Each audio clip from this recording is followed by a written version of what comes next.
வளம் கொழிச்ச பூமி. அதாவது தஞ்சாவூருக்கு அடுத்தபடியாக நெற்பயிர்களும் அதிகம் விளைந்து ஒரு நல்ல ஒரு வளம் கொழிச்ச பூமியாக இருந்தது இந்த நாஞ்சில் நாடு. அதாவது குமரி மாவட்டத்தில் இருக்கக்கூடிய நாஞ்சில் நாடு.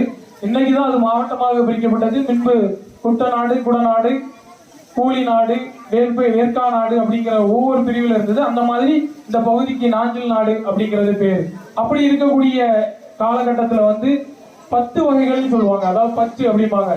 நல்லூர் 10 அப்படி சொல்லக்கூடிய இடத்துல இது மறுகால் 10 அப்படிங்கிறது கல்வெட்டு மற்றும் செப்பேடுகள், அதாவது இங்க இருந்து ஒரு செம்பு பட்டயத்துல கிடைக்கப்பட்ட செய்திகள் படி இது மறுகால் 10 அப்படிங்கிற தன்மையில இந்த இடத்துல குறிக்கப்படுது.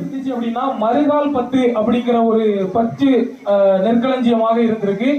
அதே மாதிரி நாஞ்சில் நாட்டுல அந்த ஆட்சி காலத்தில் இருக்கும்போது ஒவ்வொரு இடமும் ஒவ்வொரு கருவூலமாக இருந்திருக்கு. அதாவது இன்னைக்கு எப்படி நம்ம வில்லேஜ் ஆபீஸ், தாலுகா ஆபீஸ் அப்படிலாம் சொல்றோமோ, அப்படி நான் கன்னியாகுமரியினுடைய நாஞ்சில் நாட்டு பகுதி ஒரு இடம் நிர்வாக கருவூலம், ஒரு இடம் நெற்களஞ்சியத்தினுடைய கருவூலம், ஒரு இடம் நிதித்துறை சார்ந்த கருவூலம். இப்படி ஒவ்வொரு கருவூலமாக அந்த இடம் முன்னாடி இருந்திருக்கு.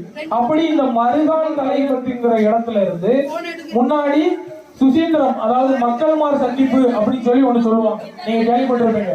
சுசீந்திரம் மார்கழி திருவிழால ஒரு திருவிழா மக்கள்மார் சந்திப்பு. அந்த மக்கள்மார் சந்திப்புல குமாரகோவிலில் இருந்து முருகப்பெருமானும் கோட்டாறு வளமுறி விநாயகரும் அப்படி மக்கள்மார் எல்லாம் எம்பெருமானை தரிசிப்பது வழக்கம். ஆனா அதனுடைய காரணம் எப்படி நடந்துச்சு அப்படின்னு கேட்டீங்கன்னா யாருக்குமே தெரியாது.